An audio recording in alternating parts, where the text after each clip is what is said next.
والصلاة والسلام على رسول الله وبعد 2024 সালের 5 August Bangladesh fascist সরকারের বিদায়ের মাধ্যমে ছাত্র জনতার আন্দোলনের প্রেক্ষিতে যে বিপ্লব হয়েছে, বাংলাদেশ এই বিপ্লবের মাধ্যমে নতুন করে স্বাধীনতা লাভ করেছে। বাংলাদেশে আমার বাংলাদেশের প্রিয় ভাইরা, আমার আপনারা কি বাংলাদেশের ফ্যাসিস্ট সরকারকে আবার চান? এই বাংলাদেশ কি দুর্নীতিবাজদের হাতে থাকুক চান?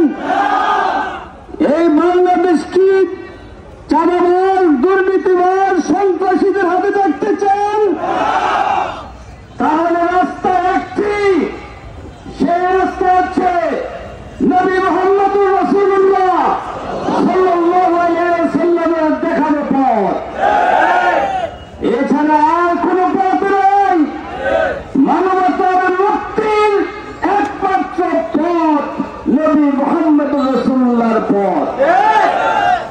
বাংলাদেশ জামাত ইসলামী আর কোন কিছু চায় না, শুধু একটি চায়, একটি দায়িত্ব, সত্যিকার নেতৃত্ব এবং কর্মী বাহিনী তৈরি করে কোরআন হাদিসের আলোকে চরিত্রবান মানুষ বানিয়ে এই মানুষদেরকে দিয়ে বাংলাদেশকে আদর্শ একটি বাংলাদেশ এবং মানবিক বাংলাদেশ, ইসলামের বাংলাদেশ বানাতে চায়। আমরা আজকে এই বন্যার এই জায়গায় দাঁড়িয়ে বলতে চাই,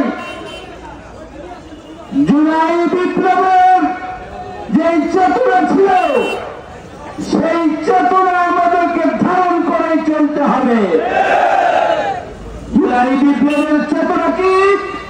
মানবিক বাংলাদেশ, সন্ত্রাস মুক্ত বাংলাদেশ এবং জুলুম মুক্ত বাংলাদেশ, আয়না ঘর মুক্ত বাংলাদেশ।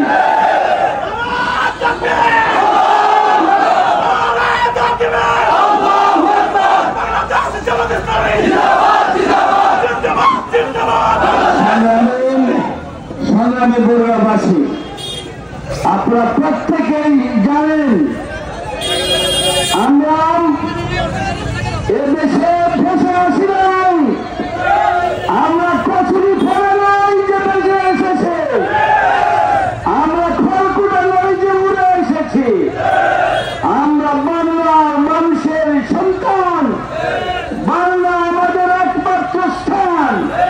আমাদের নেতাদেরকে বহু সুবিধা দেওয়ার জন্য অনেক ঘোষণা দেওয়া হয়েছে, কিন্তু আমাদের নেতারা বাংলাদেশকে ভালোবাসে, পৃথিবীর কোন রাষ্ট্রে যেতে চায়নি। ফাঁসির কাছে নিজেদেরকে হাসি মুখে বরণ করে নিয়েছে।